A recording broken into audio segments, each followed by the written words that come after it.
VLAN. Apa sih itu VLAN? VLAN adalah singkatan dari Virtual Local Area Network atau jaringan lokal area terbatas yang sifatnya virtual. VLAN merupakan jaringan area lokal yang dimana komputer, server, dan perangkat jaringan lainnya terhubung secara logika, terlepas dari lokasi fisiknya. Jadi, jika perangkat ini tersebar di tempat yang berbeda, itu tidak akan jadi masalah, karena VLAN secara logika dapat mengelompokkannya ke dalam jaringan virtual yang terpisah. Tujuan dibuatnya VLAN diantaranya adalah untuk meningkatkan keamanan, manajemen lalu lintas jaringan atau network traffic management, dan menyederhanakan jaringan komputer. Sebagai ilustrasi, ada sebuah perusahaan yang memiliki gedung 3 lantai yang terdiri dari berbagai departemen. Misalnya, Departemen Sales dan Marketing berada di lantai 3 dengan komputer biru. Kemudian, Finance dan Accounting berada di lantai 2 dengan komputer merah. Dan Departemen Produksi berada di lantai 1 dengan komputer berwarna hijau. Namun, juga ada beberapa user, contohnya kasir yang merupakan bagian dari Departemen Finance dan Accounting, yang dimana teman-temannya berada di lantai 2, sementara dia berada di lantai 1. Kemudian juga ada staf sales dan marketing yang juga berada di lantai 1, sementara teman-temannya berada di lantai 3.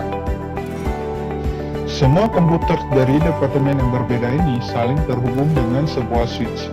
Sehingga, dalam ilustrasi ini, semua komputer berada pada satu segmen yang sama di dalam sebuah local area network.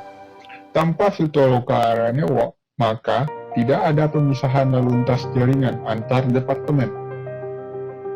Semua lalu lintas data dari tiap departemen akan saling tercampur di dalam jaringan. Nah, untuk mengatur dan memisahkan lalu lintas data agar tidak tercampur dan agar lebih mempercepat jaringan, maka kita bisa membuat VLAN untuk masing-masing departemen yang ada. VLAN ini bisa kita buat dalam menggunakan manajemen switch atau VLAN capable switch yang menyediakan fitur bagi administrator untuk melakukan pengaturan VLAN.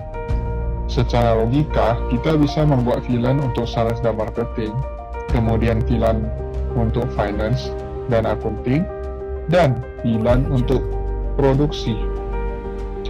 Dengan menerapkan VLAN, maka secara logika, lalu lintas data antar departemen akan terpisah, walau komputer tersebut berada dalam satu jalur kabel dan switch yang sama.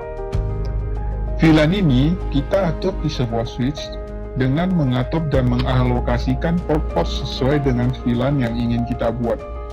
Kita bisa buat port-port untuk sales dan marketing, kemudian port-port untuk finance dan accounting, serta port untuk produksi. Sekian untuk materi Virtual Local Area Network. Terima kasih.